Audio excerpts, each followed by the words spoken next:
आज से 500,000 साल पहले जो कौमें दुनिया में रहती थी वो अपना खजाना घरों में रखते थे या ज्यादा से ज्यादा अपने घर के आस पास ही मुख्तलिफ जगहों पर जमीन के नीचे दफना देते थे और इन मकामात का इन्हीं को पता होता था। आज हम ऐसे ही खजानों की बात करेंगे जो हजारों साल पुराने लेकिन आजकल के दौर में लोगों को गलती से मिल गए थे। जानते हैं वो खुशनसीब कौन हैं और उनको ये खजाना कैसे मिला। स्वीडन के शहर में एक फिल्म की शूटिंग हो रही थी कि इस दौरान अमले को गलती से एक बहुत पुराना खजाना मिल गया। इस खजाने में 150 पाउंड चांदी, 50 पाउंड पीतल और बेशुमार ज्वेलरी शामिल थी। इनमें ज्यादातर खजाना सिक्कों की सूरत में था। ये खजाना एक हिट के फर्श के नीचे दफन था। तहकीकात में मालूम हुआ कि ये खजाना 9वीं सेंचुरी का है, यानी आज से करीब 1200 साल पुराना है और उस वक्त यहाँ वाइकिंग का दौर हुआ करता था और ये वाइकिंग के दौर का इतना बड़ा खजाना था जितना गॉटलैंड के लोग स्वीडिश बादशाह को 5 साल का टैक्स देते थे।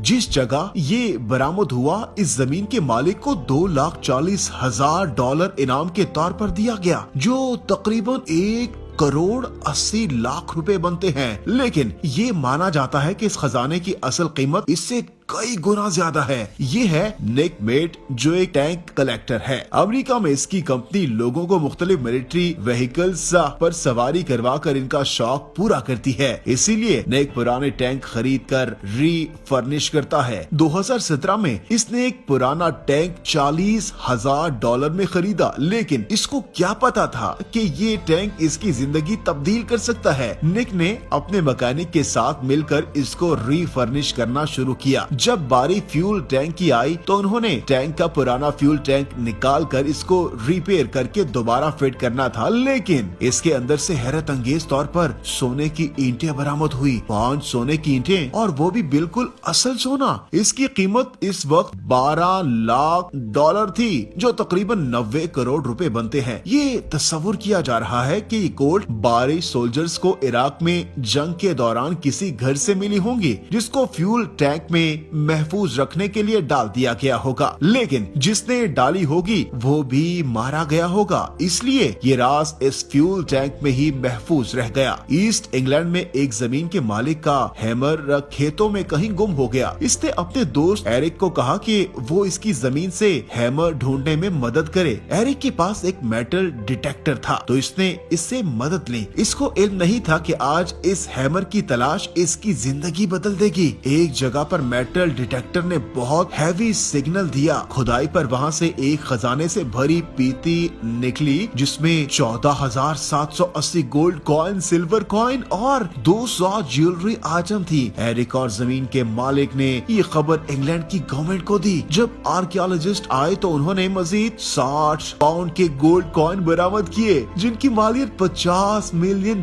से ज्यादा थी, जो 375 करोड़ रुपए बनते थे। लेकिन इंग्लिश हुकूमत ने एरिक को $2.3 मिलियन दिए, जो इसने अपने दोस्त के साथ आधे आधे बांट लिए। एक स्कूबा डाइवर को फ्लोरिडा के समंदर में एक गोल्ड चेन मिली, जिसकी कीमत $700 थी, लेकिन इसके मिलने की वजह से इसने किसी बड़े खजाने की तलाश शुरू कर दी। समंदर के बॉटम पर इसके मेटल डिटेक्टर ने एक जोरदार सिग्नल दिया। जब इसने इस जगह से मिट्टी हटाकर देखा तो हैरान रह गया। मिट्टी के अंदर फंसे हुए थे 50 खालिस सोने के सिक्के, जिनकी कीमत $10,00,000 यानी 7.5 करोड़ रुपए थी। ये सोने के सिक्के कम से कम 200 साल पुराने थे। लोगों का मानना है कि समंदर में तूफान की वजह से कई बहरी जहाज डूब चुके हैं। शायद ये सिक्के भी ऐसे ही किसी बहरी जहाज में थे जो किसी हादसे का शिकार होकर समंदर में डूब गया होगा। जेमी ओलिवर दुनिया का मशहूर शेफ है। उन्होंने मैनचेस्टर में एक नया रेस्टोरेंट खोलना चाहा, जिसके लिए उन्होंने एक पुरानी इमारत खरीदी। जब इस इमारत में रेनोवेशन का काम कराने लगे तो वहाँ से वर्कर्स को एक दीवार से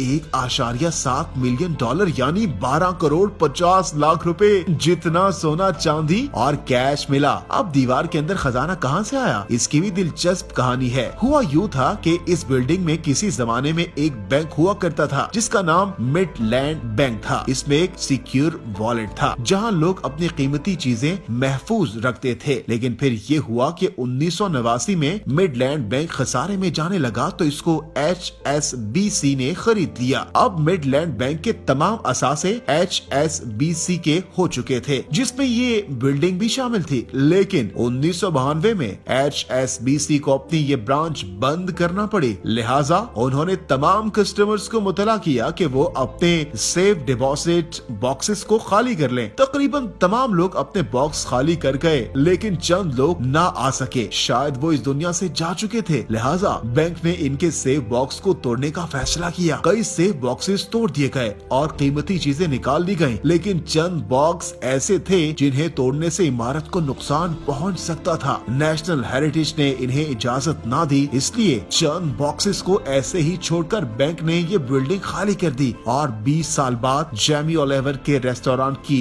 रेनोवेशन के दौरान ये खजाना आखिरकार बरामद हुआ, लेकिन ये खजाना HSBC को वापस कर दिया गया।